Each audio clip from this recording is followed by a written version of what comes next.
میں 1993 سے مکہ میں آنے لگا ہوں. میرے گھر کے لیے دعا کریں کہ برکت ہو جائے. برکت ہے تو آ رہے ہو اللہ کے حرم میں. برکت نہ ہوتی دعا میں بیٹھے رہتے. بہرحال برکت کے لیے استغفار زیادہ پڑھیں. اور ایک مسئلہ آج میں آپ کو عرض کر دوں سمجھ لیں. مثلا صورت واقعہ ہے,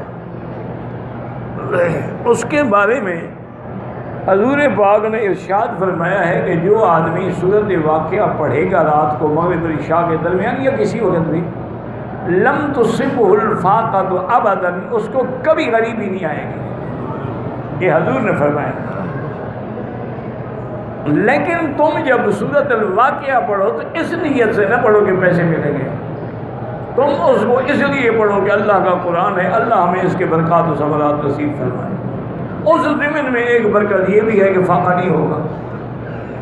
حضرت عبداللہ ابن مسعود رضی اللہ تعالی عنہ کے آخری وقت میں جب آپ بیمار تھے تو امیر المومنین خلیفہ رسول اللہ ذی النورین عثمان بن عفان تشریف لائے ان کی عیادت کے. ان دنوں میں تھوڑا سا حضرت عبداللہ ان سے کچھ ناراض بھی تھے. آپس میں بھائی جو تھے, جب بھائی پیار ہو تو ناراضگی بھی ہو جاتی ہے.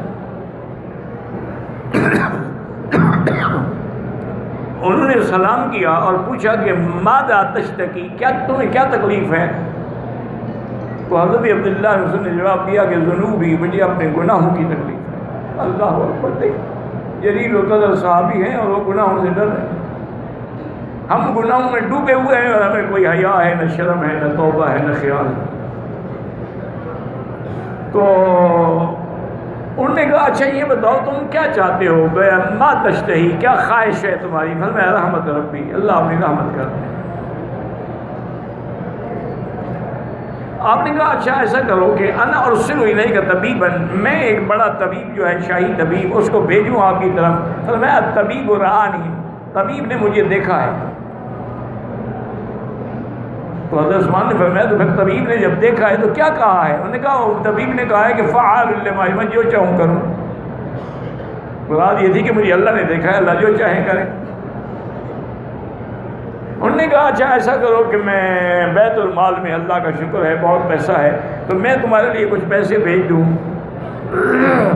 تو حضرت عبداللہ رسول مسکرائے. فرمایا عثمان جب میں صحت مند تھا, تندرست تھا, ضرورت تھی, اس وقت تم نے بھیجے نہیں, اب موت کے وقت بھیج رہے ہو. انہوں نے کہا اللہ کے بندے چلو تمہاری لڑکیاں ہیں, بیٹیاں ہیں تمہاری, کوئی کمائی والا بھی نہیں ہے, ان کے کام آ جائیں گے. تو میں نے علمتہن سورۃ الواقعہ, میں نے اپنے بیٹیوں کو سورۃ واقعہ یاد کرا دی, ان کو تمہارے پیسوں کی ضرورت نہیں ہے. تو سورۃ الواقعہ کی ایک برکت تو ہے ہی ہے, لیکن تم اس نیت سے نہ پڑھو. یہی وجہ ہے کہ ہمارے وظائف میں فائدہ نہیں ہوتا. ہم اس لیے پڑھتے ہیں کہ پیسے ملے, پیسے ملے, پیسے ملے. اور یہی لوگوں نے بنا رکھا ہے کہ جی فلاں بزرگ کے پاس عمل تسخیر تھا, وہ اپنے سرانے کے نیچے جتنا پیسے ضرورت ہے اٹھا لیتے تھے. یہ ساری باتیں غلط ہیں اور جھوٹ ہیں. اچھا اسی طرح کہتے ہیں جی فلاں بزرگ نے جنات کو تابع کیا ہوا تھا, ان کو جو حکم دیتے تھے وہ جنات لے آتی. یہ شریعت میں ناجائز ہے کہ ایک غیر مخلوق کو بغیر اس کے کسی جرم کے غلام بنا کے کام لیا جائے. یہ تو حرام ہے, ناجائز ہے. اور وہ جو کچھ لے کے آئے گا وہ بھی حرام ہے. اس لیے ہمیشہ یاد رکھیں, قرآن پڑھیں, وظیفہ پڑھیں, اللہ کی رضا کے لیے پڑھیں, اور ساتھ یہ بھی دعا کریں کہ یا اللہ اس کے پڑھنے سے جو برکات و ثمرات ہیں وہ بھی ہمیں نصیب فرما.